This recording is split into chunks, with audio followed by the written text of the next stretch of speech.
We all are with you. हम साथ साथ है. आप आगे बढ़ो, हम तुम्हारे साथ हैं. I'm not talking to the leaders. I'm not talking with the politicians. I'm talking with the society.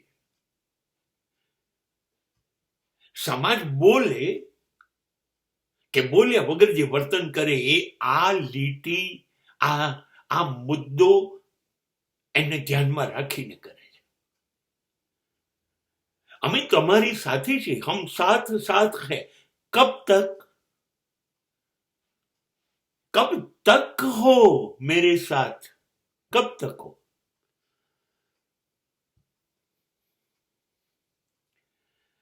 आप लोग तभी मेरे साथ हैं जब कुछ न कुछ चमक रोशनी मेरी जिंदगी में है. If I am living in the darkness, then who will stand with me? Nobody. Who will support my poverty? Nobody. तब तो कोई कहता नहीं हम साथ साथ हैं. નોકરી નથી, પગાર નથી, મજૂરી નથી મળતી, કામ નથી મળતું, ભાડું નથી ભરાતું, ઇલેક્ટ્રિકનું બિલ નથી ભરી શકાતું, કરિયાણું સડેલું લઈ આવવું પડે છે, દૂધ શાકના ફાંફા છે.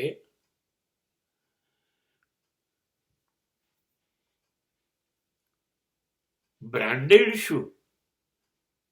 કપડા અને બૂટ એ શું છે? અરે કપડા અને બૂટ નથી મળતા, વર્ષો થયા, એના એ જ ચલાવીએ છીએ. બેંકમાં ફિક્સ ડિપોઝિટ ના ભાઈ.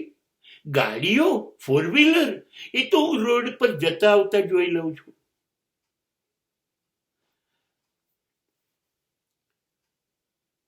અમારું તો સ્વપ્ન છે ગાડી, સામાન્ય પ્રજાનું.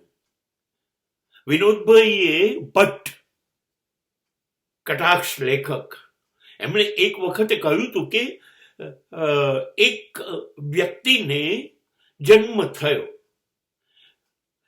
અને એના જન્માક્ષર જ્યોતિષે જોઈ અને એની મા અને એના બાપને કહ્યું, તમે જોજો તમારા છોકરાની ચારે બાજુ આજુબાજુ ગાડીઓ જ ગાડીઓ ફરતી હશે. મા બાપ ખુશ થઈ ગયા. છોકરો ટ્રાફિક ઇન્સ્પેક્ટર બની ગયો, સાઈડ આપતો હતો. ચારે બાજુ ગાડીઓ જ ગાડીઓ હતી. અમારી પાસે ગાડીઓ આ જ છે. અમે વિમાન આકાશમાં ખાલી જોઈએ છે. What is branded? We are living with our branded poverty since 75 years of freedom. બધા જૂના જે વડીલો છે ને એ કહે છે અંગ્રેજો સારા હતા. હા, સારા હતા, સારા હતા. કેમ કે એ લોકો 10-12 બાળકોને 100 રૂપિયા 75 રૂપિયા પગારમાં ભર પેટ જમાડી શકતા, બધું આપી શકતા. તો એ લોકો અંગ્રેજોને જ સારા કહે છે.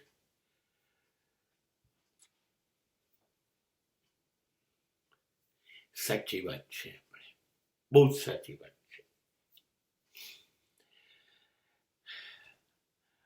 આપણે કેવી રીતે ડિફાઇન કરીએ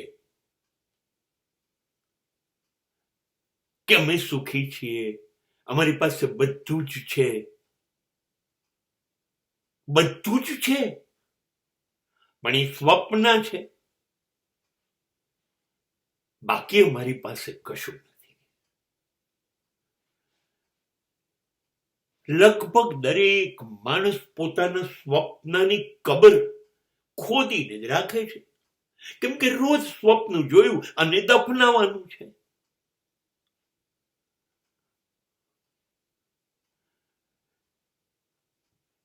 લાચારી અને ભીખમંગી હાલતમાં જીવતી ભારતની 70% પ્રજા નો એક સભ્ય હું છું, એવું દરેક વ્યક્તિ જાણે છે. તમે કહી તો જુઓ, સમાજમાં કોઈ ભણો છો, કોલેજમાં, સ્કૂલમાં, ઓફિસમાં, કોઈ ગમતી છોકરી સ્ત્રીને કહી જુઓ કે આ સ્લીપર છે ને એ 10 વર્ષથી પહેરું છું, આ પેન્ટ 10 વર્ષથી, 3 ટી શર્ટ છે મારી પાસે, ચાલતો આવું છું કોલેજ,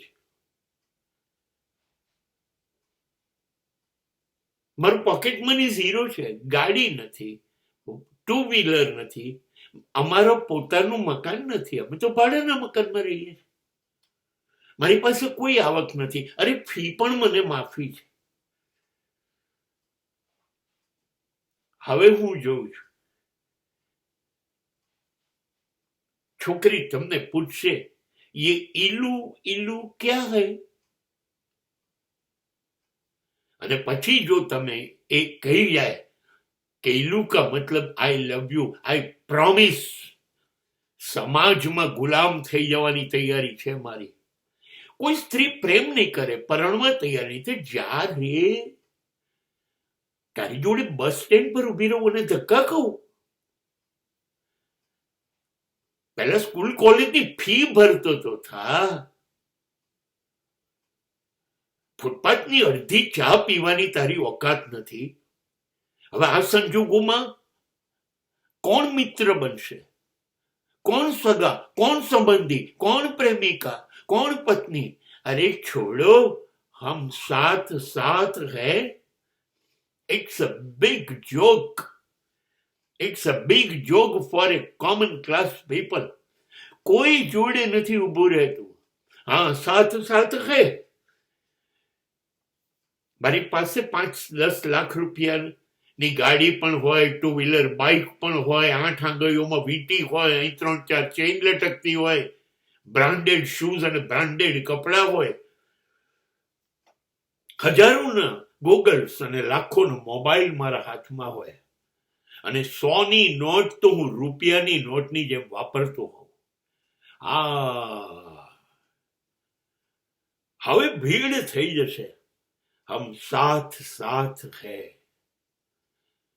કહેનારાઓની. બાકી તો હમ સાથ સાથ હૈ એવું સૂરજ બળજાત્યાની ફિલ્મમાં હોઈ શકે, આ જિંદગીમાં ન હોય.